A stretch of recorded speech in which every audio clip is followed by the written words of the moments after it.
Please like, subscribe, and comment. It really helps the channel. Welcome to the Deep Dive. We take a stack of fascinating sources and pull out the nuggets of knowledge that really matter. Today, we're diving headfirst into a mystery that has earned the simple yet profoundly intriguing title, The Book No One Can Read, otherwise known, of course, as the Voynich Manuscript. Ah, yes, the Voynich. Discovered back in 1912, this book, it's roughly the size of a paperback, pretty unassuming cover, actually, but it's held the world spellbound for over a century.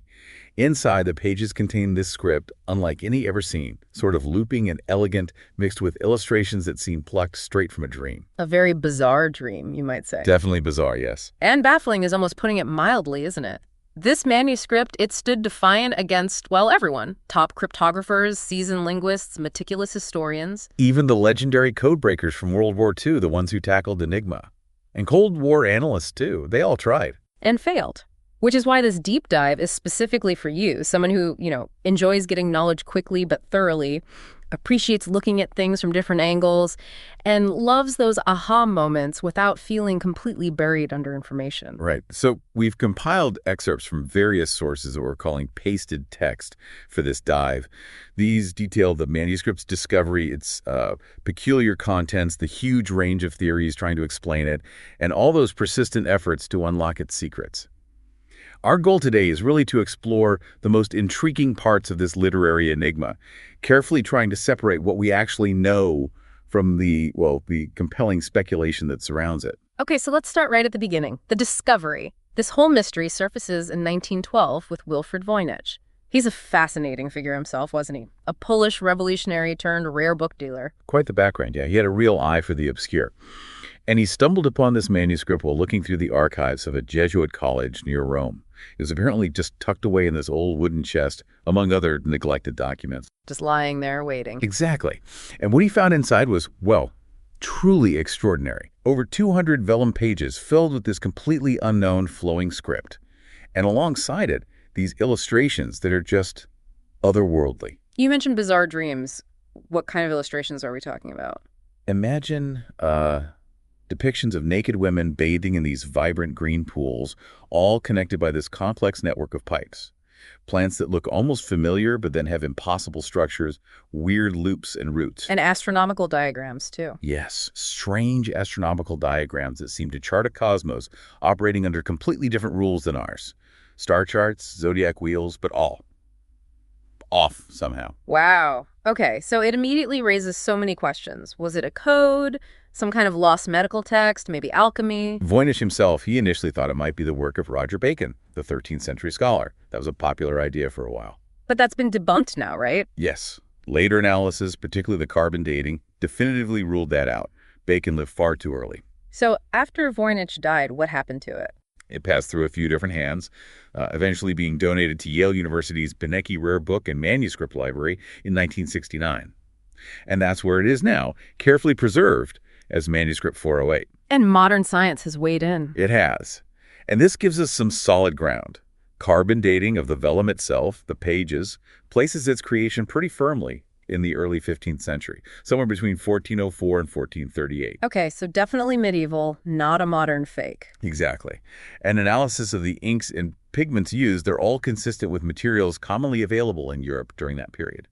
So the idea of some, clever modern forger, it's pretty much off the table. But here's where the history gets even murkier, right?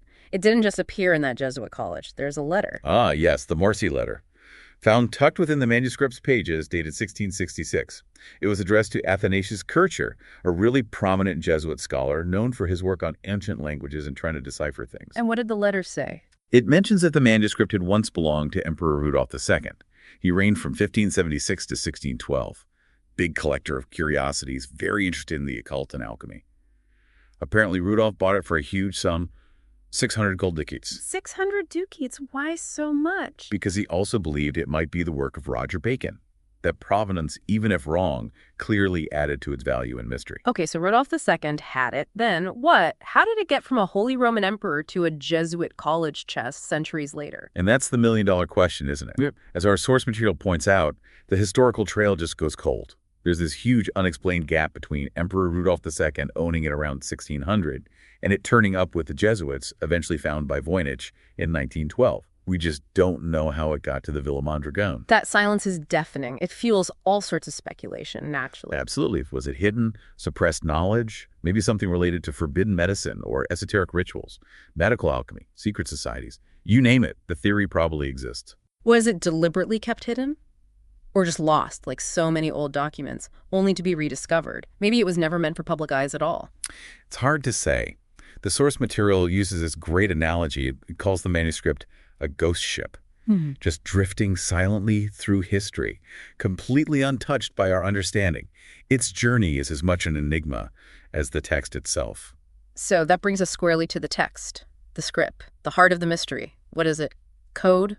Language? Or just elaborate nonsense? Well, looking at the script itself, it's undeniably fascinating. These characters, they're looping, almost calligraphic. They look purposeful, as if they genuinely convey meaning. But they don't match anything known. Not a thing. No known writing system, past or present.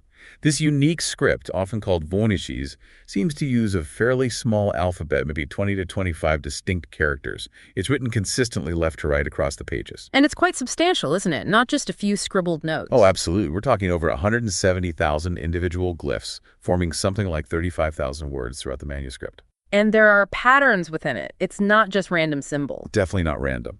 That's one of the most intriguing aspects. Certain words appear again and again, almost like common words in known languages, articles or prepositions maybe. Others are very rare. And it seems organized, like different sections have different vocabularies. Exactly. There seems to be a structure. Specific characters or sequences pop up more frequently in certain sections, almost like the herbal section has its own dialect, and the astronomical section has another. It feels organized and internally consistent. Which must have caught the eye of linguists and codebreakers early on. It did. Back in the 1950s, early statistical analysis revealed something really tantalizing. The frequency distribution of the characters, how often each one appears, it follows something called Zipf's law.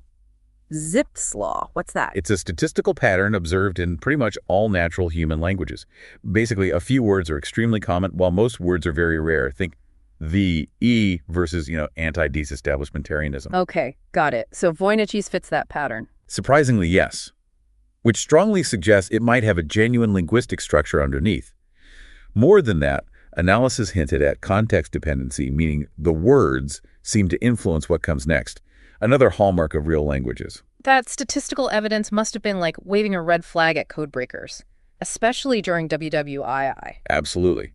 Our source notes that some of the brilliant minds at Bletchley Park, the same people who cracked the supposedly unbreakable German enigma code, they actually turned their attention to the Voynich Manuscript. What did the enigma crackers find? Nothing. They couldn't crack it.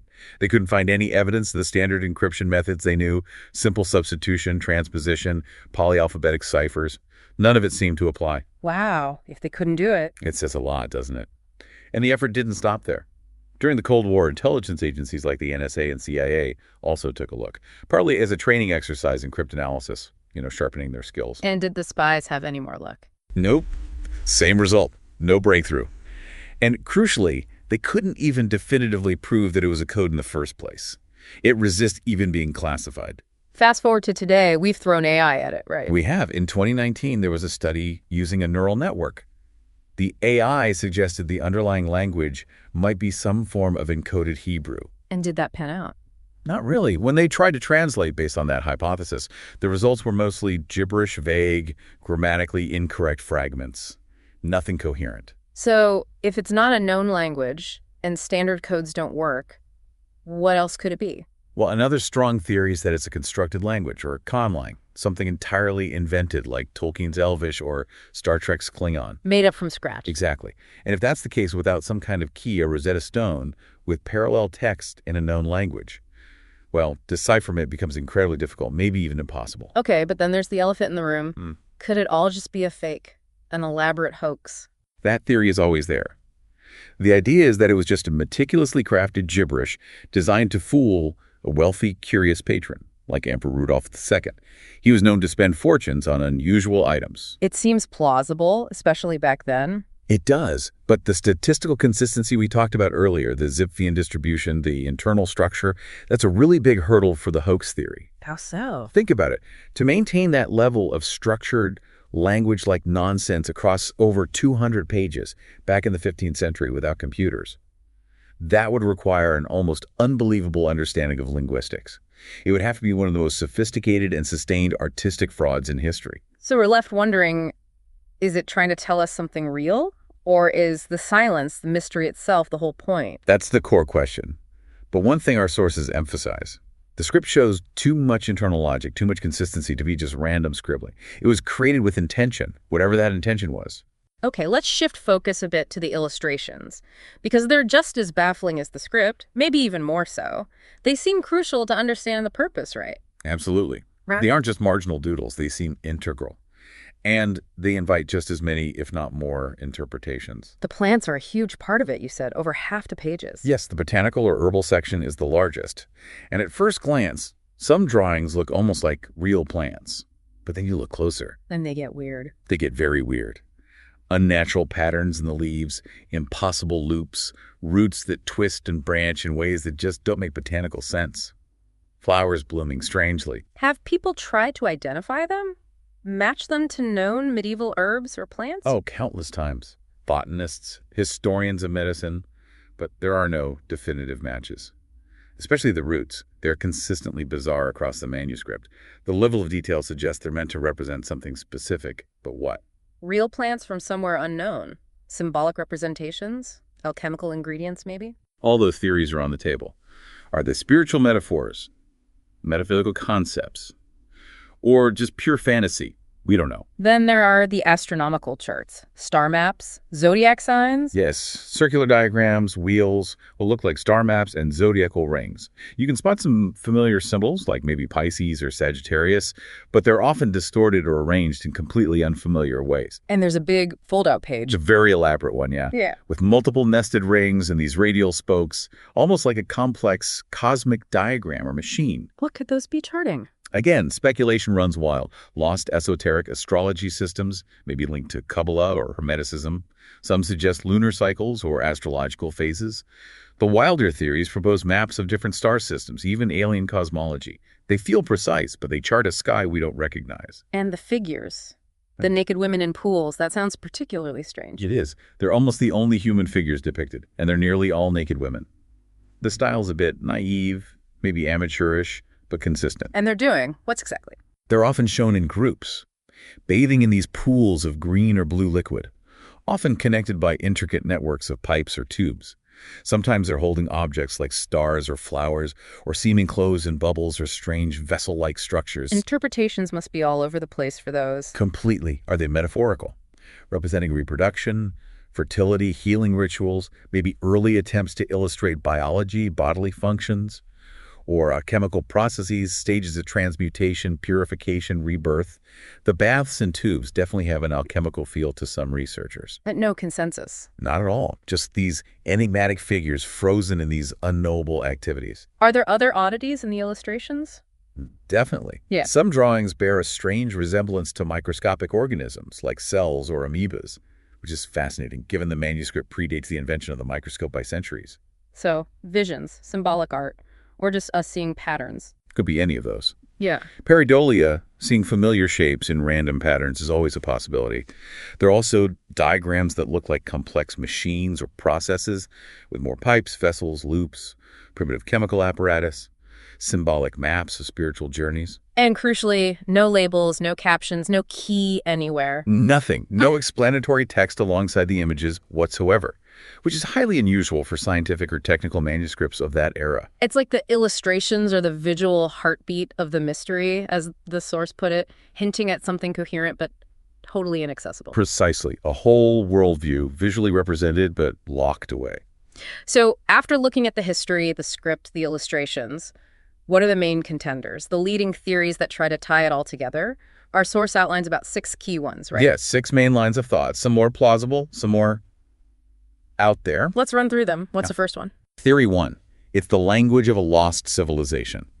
The idea is that Voynichese is a genuine natural language from a culture that has completely vanished, leaving this manuscript as its only trace. Kind of like Linear A or the Indus Valley script, but even more isolated. The linguistic fossil. But the problem is the utter lack of any other evidence. No similar texts, no fragments, no archaeological context. Complete isolation makes it hard to prove. Okay, theory 2. A scientific or alchemical text in code. This one leans on the illustrations, the plants suggesting herbal medicine, the baths and tubes maybe hinting at alchemy or healing rituals, the star charts for astrology or timing. And the code would be to protect the knowledge. Exactly. Keep it secret from persecution, or maybe just keep trade secrets safe. Alchemy often used symbolic and coded language. But again, there are problems. Yeah, the main one is the lack of clear parallels. Even coded alchemical texts usually have some recognizable symbols or terminology that experts can spot. The Voynich seems completely self-contained. Theory 3. The hoax. We touched on this. Right. The idea that it's a brilliant piece of constructed nonsense, designed purely to fool a wealthy buyer like Rudolph II. The 16th and 17th centuries were definitely times when clever cons like this happened. And while Voynich himself didn't create it, someone in the 15th century could have. It's possible, but as we said, it would have been an incredibly sophisticated hoax, requiring a deep understanding of language structure to make it look so convincing statistically. A true masterpiece of deception, if it is one. Okay, moving into more speculative territory. Theory 4. Extraterrestrial knowledge. This one really gained traction with UFO culture. The argument is that the plants look alien, the star charts depict unknown regions of space, ergo, it's not of human origin. Like an alien field guide or something. Or a biology textbook, or maybe even an intercepted message. The criticism, of course, is that the physical materials, the vellum, the ink, are very much Earth-based and typical of medieval Europe. But proponents might say. They might argue the information is alien, but is transcribed by human hands, maybe a visionary, a contactee, someone receiving dreams or messages. Okay. Theory 5 takes a different tack entirely. Yes, the idea that it's some kind of psychological test or experiment, designed perhaps to probe human perception of meaning, our tendency to find patterns, maybe even to provoke obsession. Like an early piece of conceptual art or a personal journal. Could be. Almost like a mirror reflecting our own compulsion to find structure and meaning, even where none might exist. Or maybe it was a deeply personal artifact, mapping the creator's inner journey in a way only they understood. And the final major theory. Fantasy, or world building. This is a fascinating one. The idea that it's essentially an early work of fiction, creating a whole invented world, complete with its own language, biology, and cosmology, like a 15th century Silmarillion or Game of Thrones sourcebook. The earliest known example of that kind of immersive fantasy. Potentially, yes, a proto-science fiction or fantasy work. This could explain the internal unity of the manuscript, the consistent script and illustration style, and also why there's no key. The author wasn't hiding existing knowledge, they were inventing it. That's a really intriguing possibility. It sort of fits everything in a strange way. It does have a certain appeal, explaining both the structure and the lack of external references. So regardless of the theory, people have been trying to crack this thing for ages. It's like the Mount Everest of cryptography, isn't it? Absolutely. A century of intense effort, and it remains resolutely unclimbed. We mentioned William Friedman earlier, the WWII codebreaker legend. He spent years on it. He did. Initially thought it was constructed language, devoted significant time, but ultimately grew incredibly frustrated, admitted defeat, basically. Yeah. And he's just one notable example. Countless universities, scholars, mathematicians, linguists, even dedicated hobbyists have pored over it. And the AI attempts, like the Hebrew one, haven't panned out. No. That 2018 claim generated buzz, but was quickly shown to produce gibberish when applied. AI has potential, but it hasn't cracked it yet. So what makes it so tough? Why is it so resistant compared to, say, Enigma? Well, several factors combine. First, as we discussed, it looks so much like a real language. The character placement, word frequency, line structure, spacing, it mimics natural language really well. Which might be misleading. Could be. Second, there are no clear cipher anchors. In typical code breaking, you look for things like known names, dates, common phrases, maybe repeated sections if you have multiple documents. The Voynich is a closed system. We have just this one text. No plain text ciphertext pairs. And the illustrations don't help decode the text. Surprisingly, no. You'd think they would provide clues, a way in, but because we can't definitively identify the plants or understand the scenes, they don't offer that clear link to the text's meaning. They're part of the puzzle, not the key. Plus, all the false leads must muddy the waters. Enormously. Dozens of languages have been proposed as the underlying text over the years. Latin, Greek, various dialects, even Nahuatl from Mexico, all eventually dismissed. It's riddled with false trails. And AI struggles without a known reference. Right.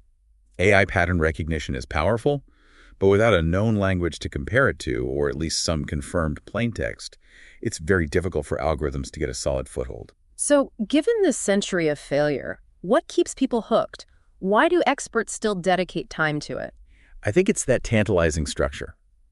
There's just enough logic, just enough pattern to constantly suggest it does make sense, that it should be solvable. It invites decryption like almost nothing else. The ultimate challenge. Exactly. It's the ultimate cryptographic paradox. It's a proving ground for cryptographers, linguists, computer scientists, even philosophers thinking about meaning in language. Yeah. What constitutes understanding? What's the difference between noise and meaning? And the thrill of the chase, I suppose, the potential reward. Absolutely. Imagine being the one to finally crack it. It would be a career-defining, maybe history-making achievement. There's also this persistent belief, this hope, that a breakthrough is still possible. Maybe a lost document turns up. Maybe future AI finds a pattern we can't see. Or maybe, as you said, it's just playing a different game entirely. That's always a possibility we have to consider. It's amazing how this meaty book has found such a prominent place in the modern world, though. Being at Yale, digitized. It really has. Being housed in the Voynich Library makes it accessible for serious scholarship. And the high-resolution digital scans available online mean anyone can look at it. Anyone with an internet connection can try to puzzle it out. And it's become a bit of a cultural icon, hasn't it? Oh, definitely. It Yeah. pops up everywhere. It's inspired novels, video games, films, TV shows. Creators are just drawn to that aura of mystery, that lockbox feeling. And the online communities you mentioned. They're incredibly active. Dedicated forums on Reddit, YouTube channels analyzing pages, Discord servers where people collaborate. It's this amazing example of crowdsourced mystery solving. People sharing theories, data analysis, historical research. It's kind of democratized the whole investigation. It really has. It's not just academics in ivory towers anymore. It's a global community of curious minds working together, bringing diverse skills, linguistics, botany, cryptography, art history, programming. And scientifically, it keeps pushing boundaries. Yes, it fuels multidisciplinary work. People are applying cutting-edge natural language processing techniques, using spectral analysis to get more detail on the inks and vellum, constantly refining our understanding of how language, codes, and information can be structured. It sits right at the intersection of technology, history, art, and basic human curiosity. It really challenges our fundamental ideas about communication and knowledge. It does. It's a mirror, a riddle, a rallying cry for thinkers and puzzle solvers everywhere. So, summing up, we have this centuries-old echo still whispering questions we can't answer. We know some things, its age, roughly where it came from, the broad categories of its content. Right. The facts about its physical existence are solid. But beyond that, the meaning, the author, the purpose, it's all still deeply speculative. And our obsession with it, maybe it says more about us. Our need to know, to solve, to make sense of the unknown. I think that's a huge part of its enduring appeal. We're drawn to puzzles that defy us. It reflects that fundamental human hunger to understand. And maybe modern tools, AI, advanced computing, maybe they will eventually provide a breakthrough. The possibility is still there. It is. The story isn't over. But it leads to that final, really provocative thought our source material raises. What if it was never meant to be read? Exactly. What if its true purpose wasn't to convey specific information, but simply to exist as an object of mystery? To provoke curiosity, wonder, maybe even frustration across the centuries. Its meaning might just lie in its enigmatic endurance. More than just a mystery, then. It's a test, a dare, a silent message drifting through time. And perhaps the ultimate question isn't, what does it say, but what if we're simply not meant to understand it? Please like, subscribe, and comment. It really helps the channel.